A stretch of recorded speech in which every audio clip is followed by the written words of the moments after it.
Okay, heading into a bye week, it obviously comes at a good time for a number of reasons. You know, Heading into Baylor, we tried to convince them that we had enough in our tank to be able to go, play a good football team. And looking back on it, don't know if we did. They were obviously a lot more energized, fresh, excited, ready to play more than we were, and it obviously showed out there. So moving forward, this week will be, we gave them Sunday off, we gave them Monday off. Big week for academics. Midterms are next. They come out on Monday, so the guys will be, heavily involved in a lot of academic things this week. Rest and recovery is extremely important. We have a beat up football team. A lot. We've been playing a lot of snaps defensively, and those guys are a little wore down. Had something to do with what happened on Saturday.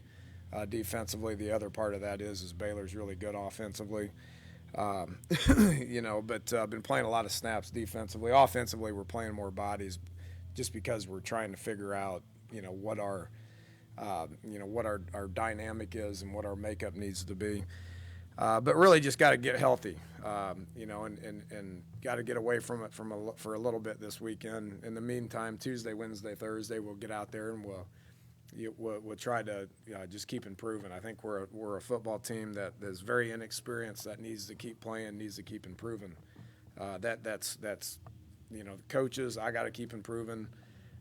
All the assistants, the continuity within the all three sides of the ball, coaches wise, needs to keep improving. Obviously, the players need to keep improving, and then just the what we're seeing on the field, offensively, defensively, special teams needs to keep improving. Take this week, rest, recover, re-energize, get yourselves ready to get back here on Monday, and prepare yourself to play a good Texas Tech team. We don't have school Monday and Tuesday, so we'll have two good work days at the beginning of the week, and then move forward with the game week after that. So, injury-wise, I go through the injury report and all that. Where we're at. Because again, this week's important to get these guys back. But Dustin Garrison and Nick Kwiatkowski will get strong enough this week to be able to practice next week. We should see them back. Ricky Rumpf left the game with a foot that he couldn't play. He'll take this week and get healthy and be ready to go next week. Quentin Spain left the game with a concussion. He'll be clearing this week and be ready for practice next week. Ivan McCartney missed the game with a concussion. He'll be cleared this week and be ready for full practice next week. We'll rest Clint Trickett this week. With that shoulder, we're going to give him the whole week to rehab it and get it and strengthen it to where he should be 100% next week. Don't know if that's going to happen for sure, but we'll give him this whole week off and let him rest and let him strengthen that shoulder to hopefully get him back on Monday. Ford should be stronger this week than he was last week. He practiced some last week. I didn't feel like he had practiced enough, or his shoulder was his pec muscle was strong enough to be able to take the reps in the game. So we went with Paul instead of him. But he should be stronger this week and even stronger next week, to where he'll be strong enough to play and practice after. We'll see. Wes Tonkery's got a thumb. I think he broke his thumb. He's seeing doctors today. He'll be out this week. I don't know what his status is for next week. Mario Alford's got a shoulder. We'll probably keep him. He didn't play in the game because he had a shoulder, so he needs to continue to strengthen that this week. How much he can do, I'll find out today. And I believe that's it. So that's where we're at injury-wise. And again, there's a lot of college football. Everybody's dealing with the same thing that we're dealing with right now. You got to deal with it, but you got to take this week and you got to regroup and you got to get healthier, which I fully expect to do that. Get the guys back on Monday, and be prepared to have a great week to prepare for Texas Tech. So with that, we'll take some questions. Dana, you say that Trickett's basically just going to be given the week off and hope that he's 100% by Texas Tech. And that seems to me, and from what you've said previously, that he is your quarterback, and there's pretty much no question about that. Is that true? Not prepared to say that because I don't think Ford did anything to flat out lose the job.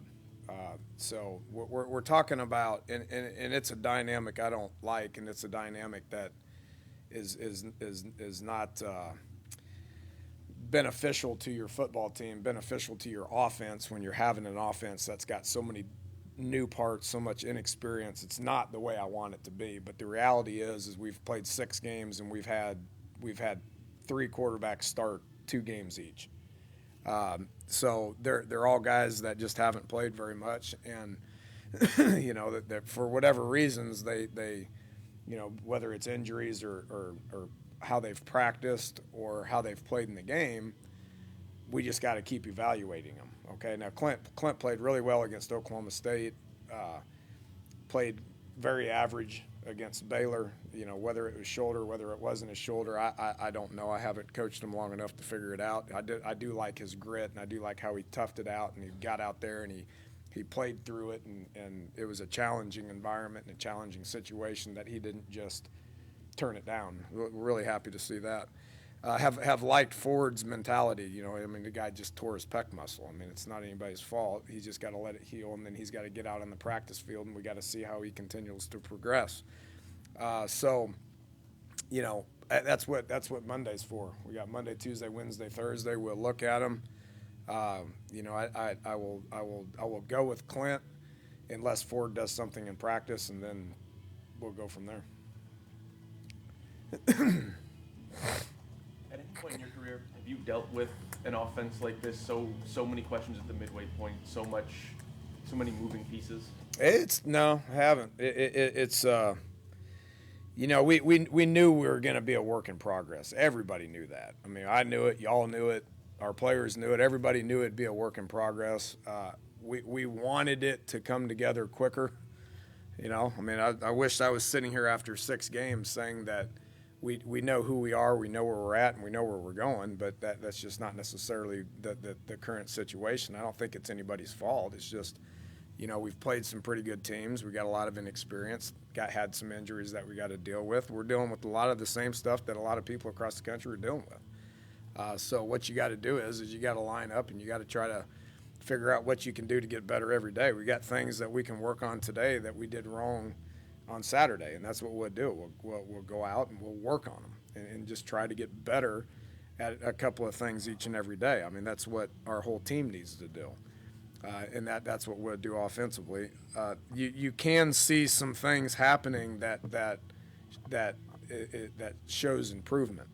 You know, whether y'all want to believe that or not, you can see some things that's showing improvement, not to the level of consistency that needs to exist to be a functional offense to where you can win some games, especially in a game like that.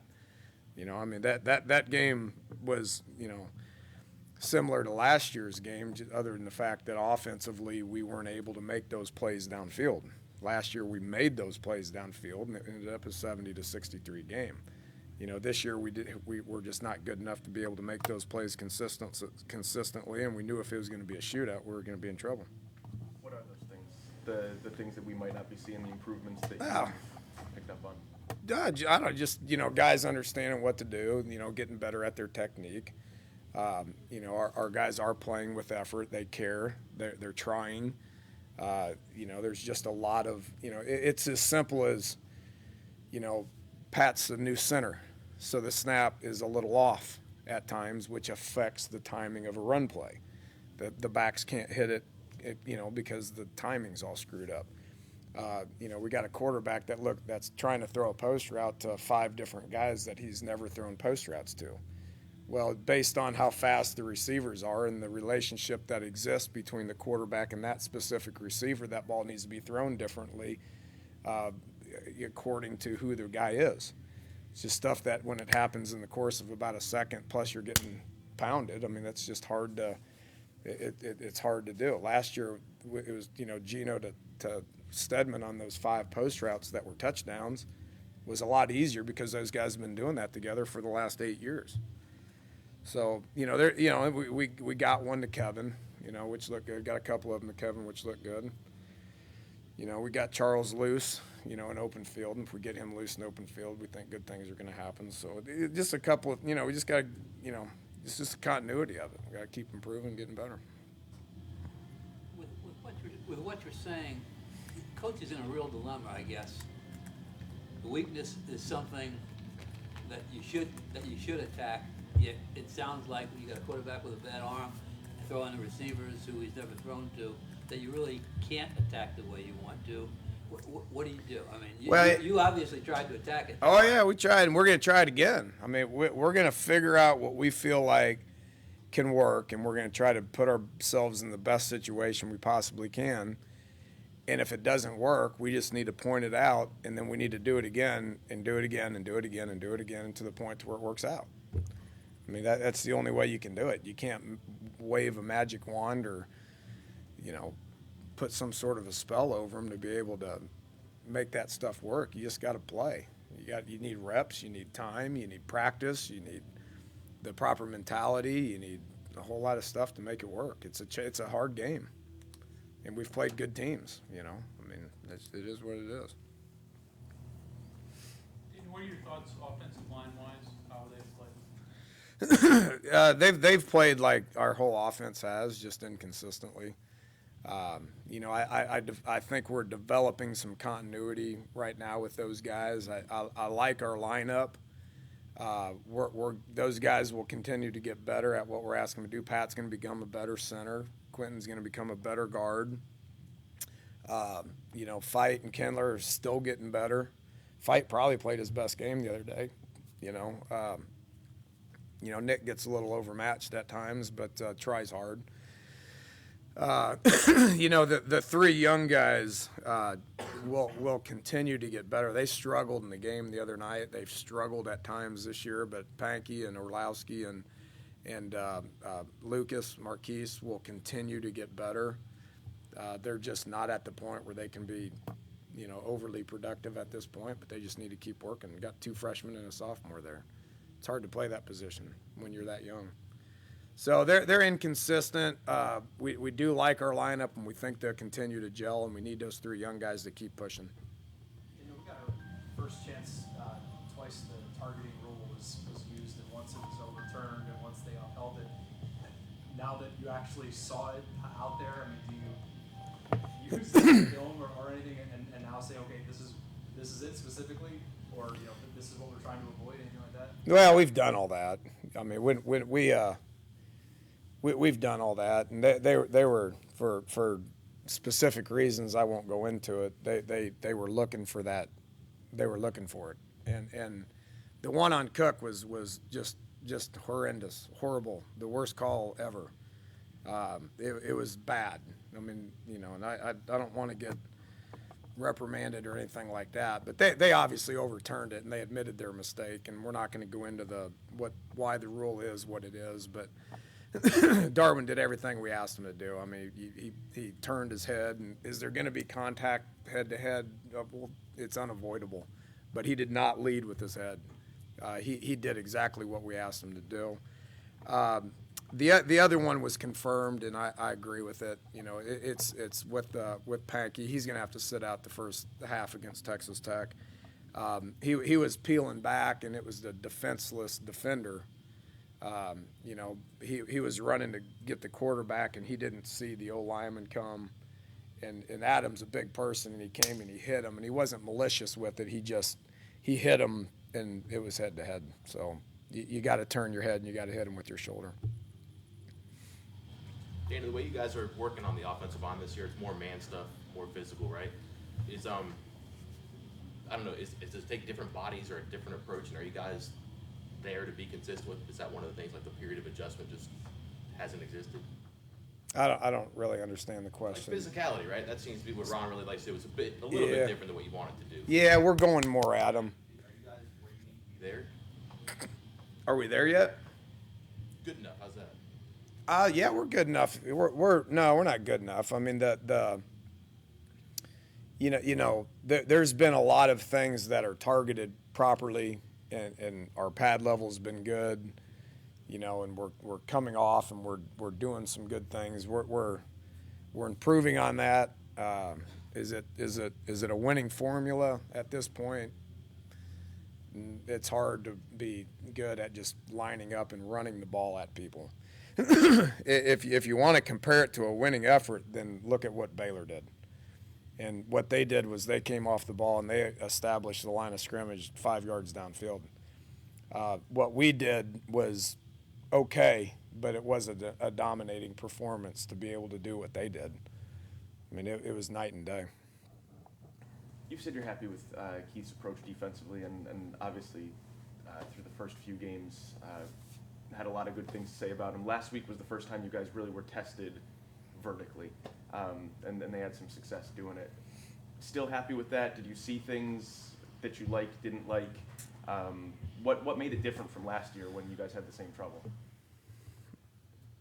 We reverted back to a lot of the stuff that happened last year. You know, I mean, when we got down 21-0, and we knew the environment was what it was, and the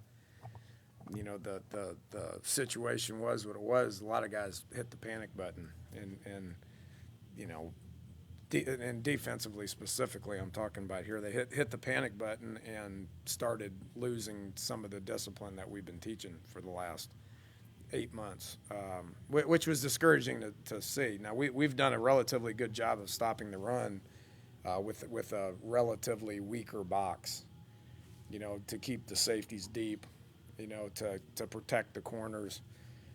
When Baylor established the run like they did, that was something that hadn't happened in the previous 5 games. You know, now why did that happen? I mean, I can give you 1,000 excuses about why it happened. I mean, basically, they whipped our tail.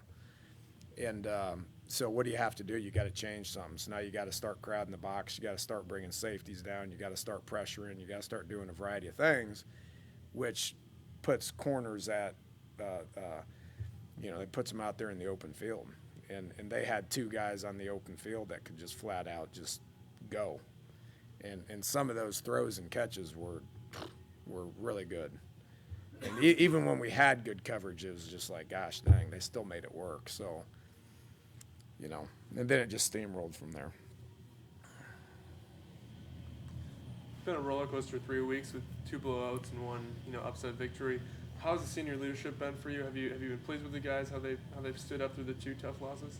Yeah, I have been. You know, I made reference to that last week. You know, when we when we came back from Maryland embarrassed and you know, disappointed and all that, you know, Darwin Cook, Shaq Rowell, Will Clark, Doug Rigg, Pat Egger, Curtis Fight, Charles Sims, Nick Kindler, I thought those guys did a great job, you know, and you know, those are our senior leaders that we're talking about. You know, we need more guys to emerge. They don't have to be seniors. They can be juniors, sophomores, freshmen, for all I care. Need to keep developing that, which we are.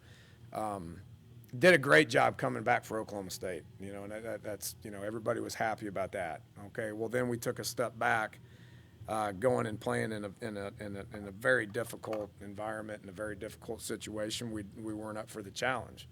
You know, I'm going to lean on those guys again for going through the off week and then getting into a game prep week versus Texas Tech. I mean, those guys, their job's not done just because they did it one time. So we need them to bring us back, and we need to get back on track. We need to, you know, again, prepare to have a good preparation for game week against Texas Tech and get out there and play our tail off. You know, I mean, that the environment that needs to exist for Texas Tech needs to be the same environment that existed for Oklahoma State. And we need to win. And then it comes to at what point is this football team going to be able to have some consistency to it? You know, that's the next step. But we got to get to the next win before we get to being able to address that. Did you happen to watch Gino last night play? I did. Any kind of emotions watching that, especially in lieu of what you're going through here this year with your quarterback? Yeah, it'd be nice to have them. It'd be nice to have any number of the 6 last ones that I've had. But, yeah, who knows? I mean, you know, which one of these guys are on our team right now that can end up improving to the point to where they can be the next guy? I mean, they just got to keep playing. You know, you look at Clint and Ford, they've played 2 games in a Mountaineer uniform.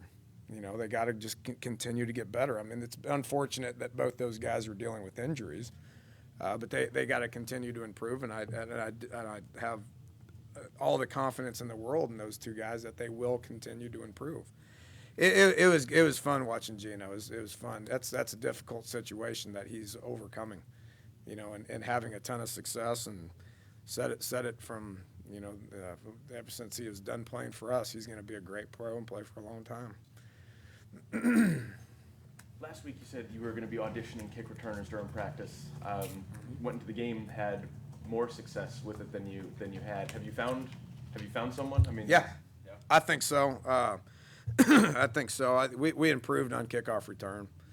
I thought our special teams played well. I thought we won the kicking game. We covered well. You know, their average starter drive was 25. Our kick return was better. You know, we didn't have any inside the 20, and our average was like 30, I think. You know, Nick did good. You know, they got no return yardage on us on punt. You know, we created the turnover and scored a touchdown. We got an onside kick. We executed it. So I think we won the kicking game, and I think we're continuing to improve on the kicking game. Wendell Smallwood did, you know, that the wind was key, so he caught a couple like this, which made me nervous, but the wind was kind of swirling a little bit. Did a relatively good job catching it and just moving forward with it. And I think Worley, you're going to like what you see out of him once he gets an opportunity to catch it and go forward. And, you know, we got a couple other guys we'll keep working with, but today we'll get out there and we'll work it hard to keep trying to improve. Dana, on the communication stuff, I understand the pace is the one thing you can't do, right? But can you really not get in or get out of plays? And how is Clint when he sees something and wants to change? He's not there yet. I mean, we're not at a point with him. Paul changed a couple of plays, but we're not at a point with Clint where he's going to change the play. I mean, that's a separate discussion. That communication's one discussion. Him understanding the offense well enough to be able to get us into better plays is a whole nother discussion. The communication was again average at best, and we'll work at it again today. I didn't like our tempo. I don't know why, but our tempo wasn't as good this Saturday as it was last Saturday against Oklahoma State. You know, ultimately it's on me, obviously, but I got to get them to where we're pushing it along a little bit farther. We had enough success offensively where we could have pushed things a little bit quicker. And that some of that's on Clint. I told him that. I was like, look, your sense of urgency needs to pick up. You know, I'm going to get you plays. You need to see it and understand it, and you need to get it relayed and do it quicker. And we'll work that hard this week. You know, even with him and his thought process, he can work that this week. And then coming back next week, he'll be able to take the live reps. Better than that? Yeah, I thought so. In his 2 weeks that he was in there, I thought he was. Paul probably does it a little bit better just based on all the reps that he's gotten over 3 years. Ford and Clint both will improve with reps and improve with time when it comes to communication, what to call, and how it looks once we call it. Okay, thanks, Coach. Yeah.